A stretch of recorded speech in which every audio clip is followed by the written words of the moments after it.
is, and our practice have always been, to seek peace and ensue it, and to follow after righteousness and the knowledge of God, seeking the good and welfare, and doing that which tends to the peace of all. We know that wars and fightings proceed from the lusts of man, see James verse 4, 1-3, out of which lust the Lord hath redeemed us, and so out of the occasion of war. The occasion of which war, and war itself, wherein envious men who are lovers of themselves more than lovers of God, lust, kill, and desire to have men's lives or estates, ariseth from that lust. All bloody principles and practices we, as to our own particulars, do utterly deny, with all outward wars and strife and fightings with outward weapons for any end or under any pretense whatsoever. And this is our testimony to the whole world. Hello and welcome to this episode of Quaker. In this episode, we are looking at the final episode of this playlist, looking at the Quaker Testimonies. We've followed the acronym STEP, looking at simplicity, truth, and equality, and ending on peace. And I've been very thankful for the acronym STEP because it means that I do peace last. And I'm happy for that because well, I suppose ultimately I feel it's probably the testimony which I feel I do least well. And I've been a bit nervous about doing the video because, I'm very aware that the world seems very unpeaceful now. And, I don't want to, talk about peace in a twee way. When I know full well that the world is not very peaceful right now. At the same time, also, I feel personally that I'm not really doing enough to really uphold this testimony. And so I've been leaving it out. And it's kind of one of the reasons why I haven't done this playlist for such a long time, because this testimony I find very hard to uphold.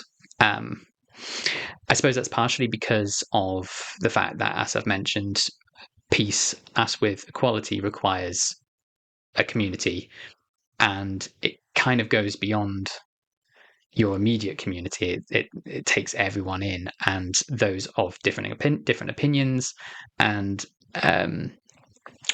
so I find it very difficult. But I'm going to give it a go.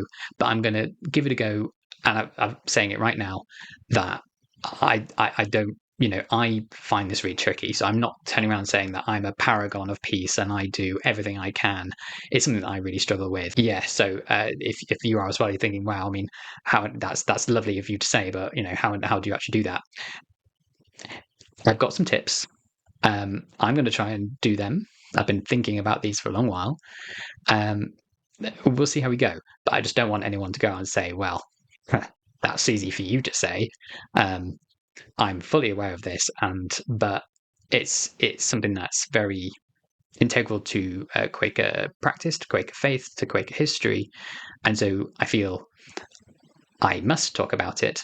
But I think, as I said, as with all of them, this is probably the one that I find the trickiest.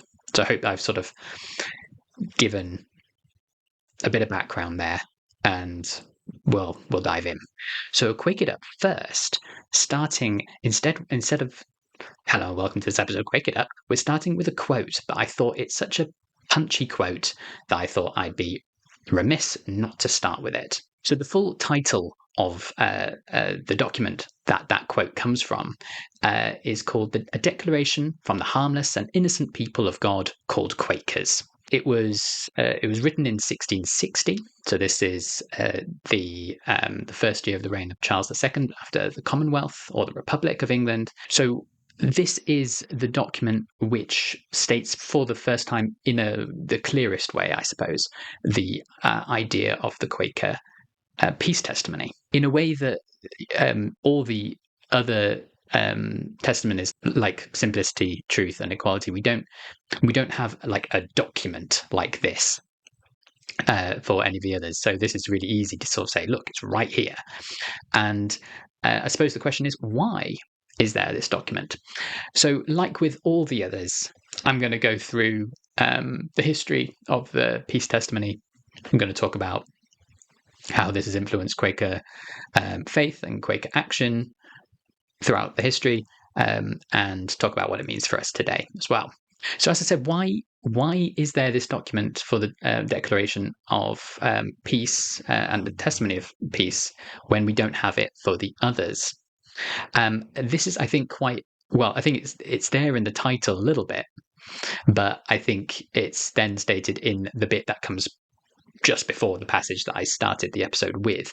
So, as I said, this is a declaration from the harmless and innocent people of God called Quakers. Okay, and then it goes on, the first couple of lines goes like this. So it's a declaration from the harmless and innocent people of God called Quakers against all plotters and fighters in the world for the removing the ground of jealousy and suspicion from both magistrates and people in the kingdom. And also something, this had skipped a bit, and also something in answer to that clause of the king's late proclamation which mentions the Quakers, to clear them from the plot and fighting which therein is mentioned, and for the clearing their innocency. So we kind of got to go to that time, so 1660. So this is the first year of the reign of Charles II. Quakerism has been slowly developing over the past sort of 10, 20 years or so, under the kind of more religiously free period of the Commonwealth and the Republic under Oliver Cromwell, and is now facing the reign of Charles II, which I'm in the process of doing my next history of Quakerism video, which will talk about this, but effectively saw a very in terms of Quaker bad times to be a Quaker, this was definitely one of them. This is when lots of people were persecuted, went to jail, died in prison. This is when like Quaker martyrs started coming up. So it was a really quite brutal time to be a Quaker. So why this declaration then? I think it comes out of quite a lot of things, because going back now, Quakers, I mean, I think they've always been advocating peace.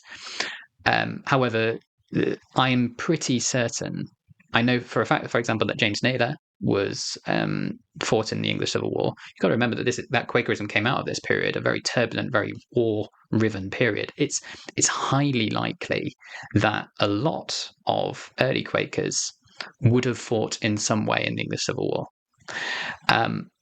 George Fox famously did not, and I'm sure there would be loads that would be in that position. But a lot of them probably would have fought as well. So how did we get here?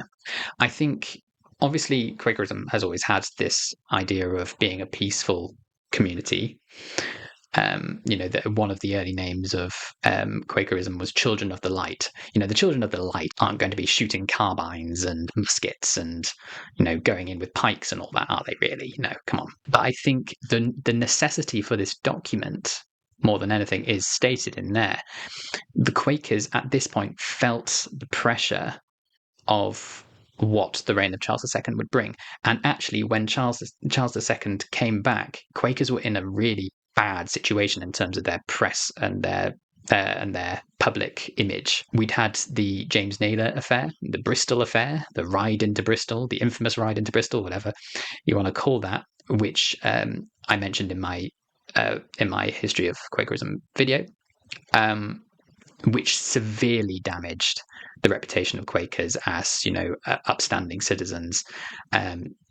And Quakers had been doing this was a couple of years before 1616. Quakers were tracking like mad to try and be seen as anything near respectable again. And as I said, they were constantly being, in that video I said that the Quakers were constantly being misrepresented and mixed up with other groups of people, most famously the Ranters, but also Fifth Monarchists as well. And there was a major coup, I suppose it was, or certainly an uprising from these guys, the Fifth Monarchists.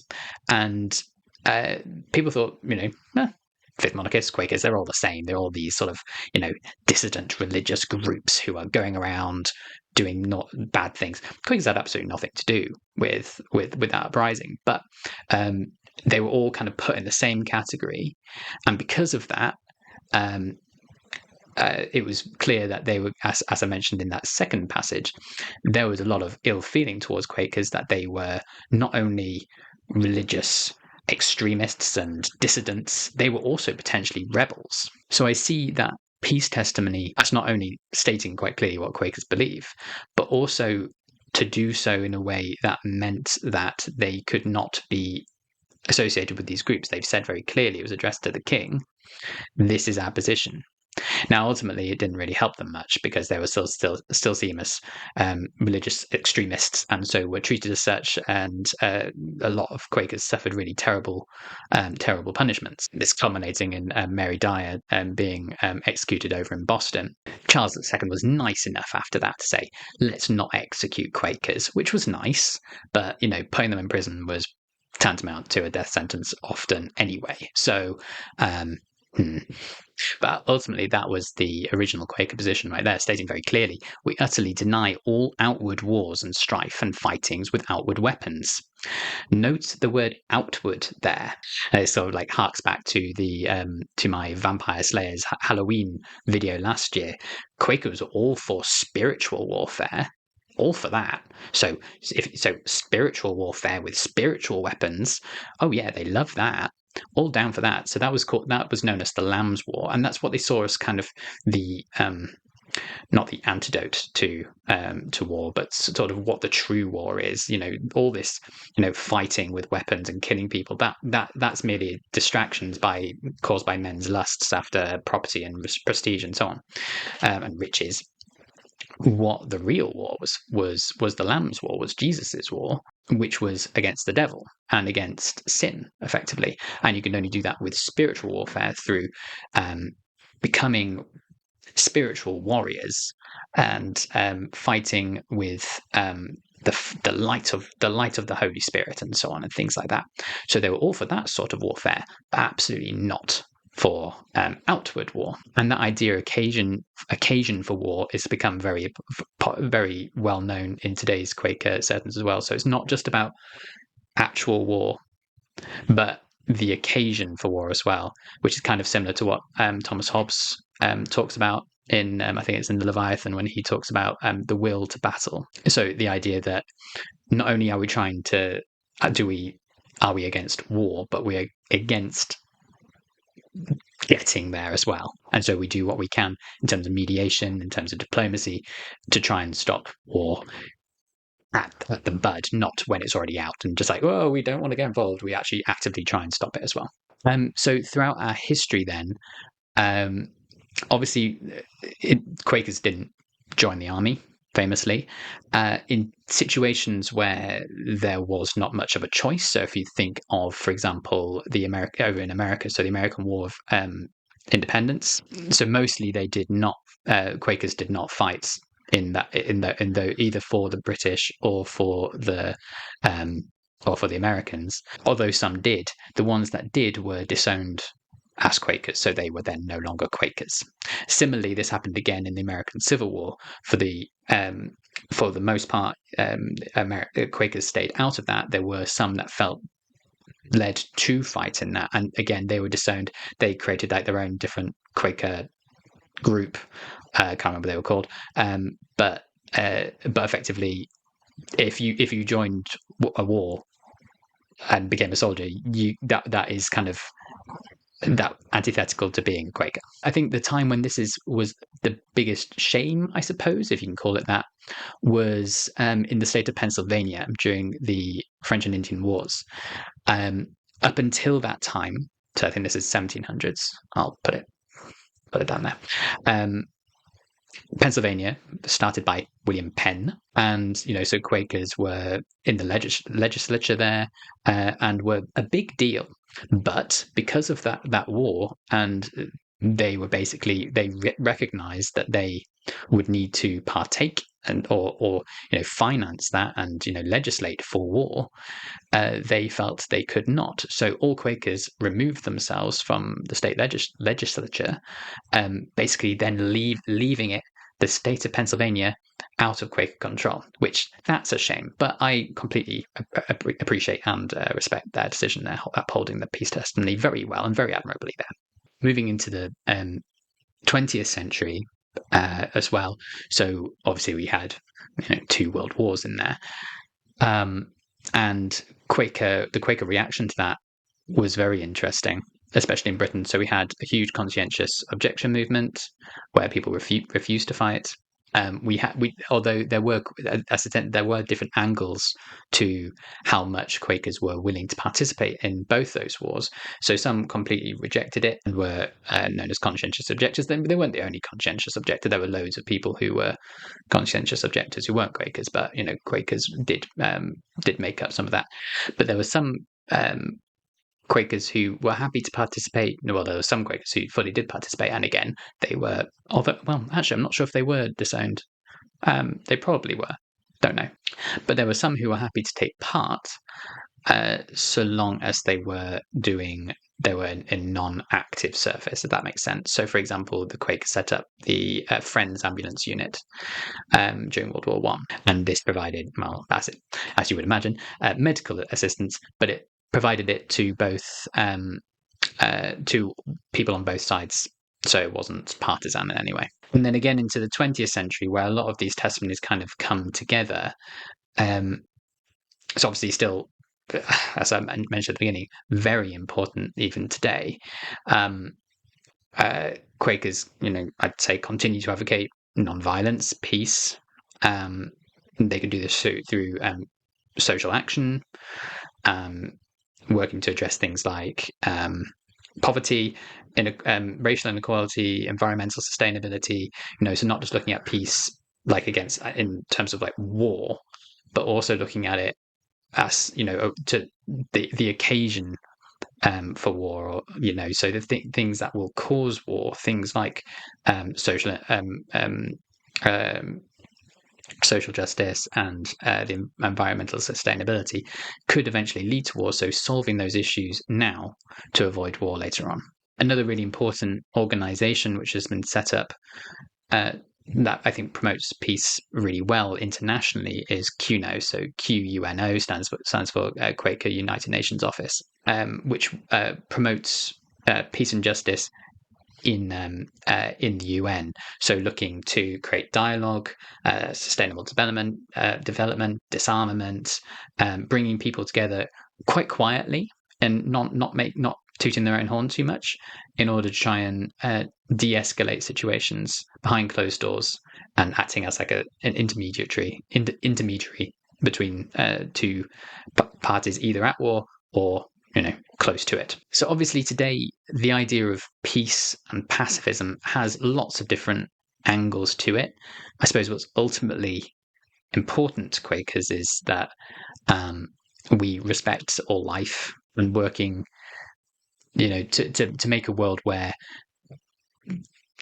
conflict is solved through discourse and mutual respect instead of through fighting and killing. I know that the word pacifism and non-violence have lots of different meanings. So I looked at like what different types of pacifism actually exist, and I found 6. So we've got absolute pacifism, which means that it's never right to participate in any war, regardless of circumstance. You have number 2, which is conditional pacifism, which is generally opposed to war and violence, except in exceptional circumstances. So if you've been forced into it. So the classic example there would be, if someone wielding a knife came into your house and threatened your family. So that would be conditional pacifism. Selective pacifism coming in number 3, which would be wars involving nuclear weapons or things like that are bad, but wars but the other wars might be just, given the circumstance. 4 would be active pacifism, where you're actively looking to avoid the occasion to all wars through maybe like protest, peace building opportunities, and so on. Vocational pacifism, so that's about how you live your life, and in your pacifism you might work as a doctor, you might work as a peace educator in order to help bring more peace in the world. And then the last one is pragmatic pacifism, which is opposes war not necessarily because of any for any moral reason, but just the inefficiency and the destructiveness of it. So like looking maybe like the realpolitik of war, that well, it's often very costly and it destroys lots of stuff and doesn't help engender goodwill amongst neighbors and so on. So not against it for any moral reason, but against it because it's expensive and it doesn't often, or it's very risky and doesn't necessarily you don't always get what you want. And there might be others. I mean, this is me just I found this online and I thought that was a good summary of the different positions, because I think that's what people certainly ask me when they hear, oh, you have a testimony of peace. Well, what would you do if someone came into your house with a knife and threatened your family? Would you just say, oh well, there's nothing I can do? And this is where it gets really difficult, because I don't know what I would do in that situation. I don't think anyone would. Well, I mean, I'm sure some people would, but I don't know what I would do in that situation. And so holding to that absolute pacifism, I think, is good as an ideal, but is it practical? I don't know. Certainly, I think Quakers uphold to things like active pacifism and vocational pacifism. So the amount of Quakers who I know who work in the NHS, who are teachers, is huge. I think if you compare that to other denominations, I'd say it's massive. It's out of proportion with how many teachers and people working for the NHS there actually are. And active pacifism, definitely. The amount that Quakers put into social action and non-violent protest is massive. That's something that Quakers very much uphold. So I think probably we're looking at 3 of those, which I think all Quakers probably ideally uphold to absolute pacifism where possible. Certainly, and other, personally, Quakers might believe in some of the others as well, but I'm talking maybe more generally. I think all Quakers would believe in active pacifism, and you can see Cuno as a good example of that.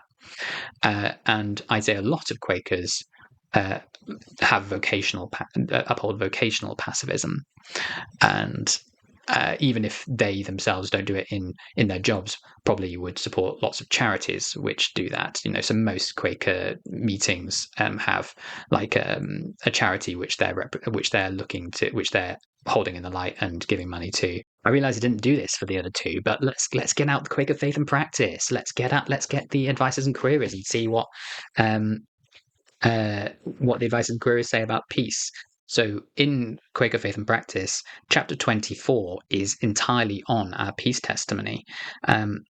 It's the only one out of the 4 that I'm looking at that has a whole chapter entirely to itself. All the others are kind of interspersed throughout, but that's the only one where it has a whole chapter to itself.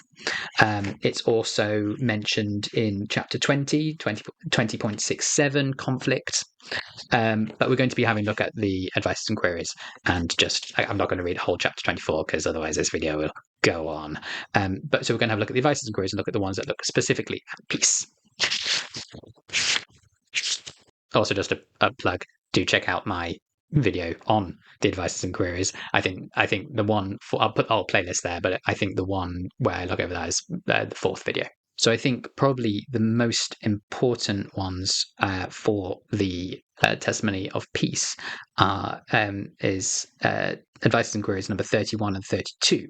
So number 31 goes like this: we are all called to live in the virtue of that life and power that takes away the occasion of all wars. So there we go, going back to that 1660 quote again.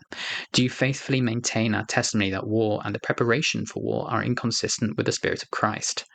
Search out whatever in your own way of life may contain the seeds of war. So again, the idea that war doesn't necessarily mean just war, it can mean conflict as well. So even within yourself, stand firm in our testimony, even when others prepared to commit acts of violence. Yet always remember that they too are children of God.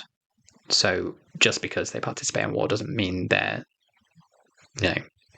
violent, horrible apostates or anything. It's just that everyone gets that respect. So that going back to the Friends Ambience Unit, helping both sides of conflict. And number 32, carrying on, bring into God's light those emotions, attitudes, and prejudices in yourself which lie at the root of destructive conflict, acknowledging your need for forgiveness and grace. In what ways are you involved in the work of reconciliation between groups, individuals, groups, and nations? And this will come on to my tip. So, as I said, some Quaker tips upholding the peace testimony. Yeah, as I mentioned right at the beginning, I am not going to turn around and say that I am like this paragon of peace and that I know precisely what to do. My first tip is to have a look at that vocational idea of pacifism. So, if you're not wanting to change job or anything, I'm not saying, but are you working in a job which is in line with the peace testimony? Might be a helpful question, but I'm not asking you to like quit your job. No, but if that's the case, then what are you doing in terms of charity work? Even if it's just a case of, are you giving to charity that is looking to resolve war or support the victims and uphold the victims of war, and make sure that you give what you can in order to help create a better world if you aren't in the position to do it yourself, which is absolutely fine. I mean, as I said, I would be the first to do that, to say that I'm not always the best at that. So, but I think that's something that everyone can do. So just, when thinking about charity, I think that might be something that we can do. That you can start yourself. And, you can do lots of research into charities that look to help war victims in particular, or help to remove the occasion for war.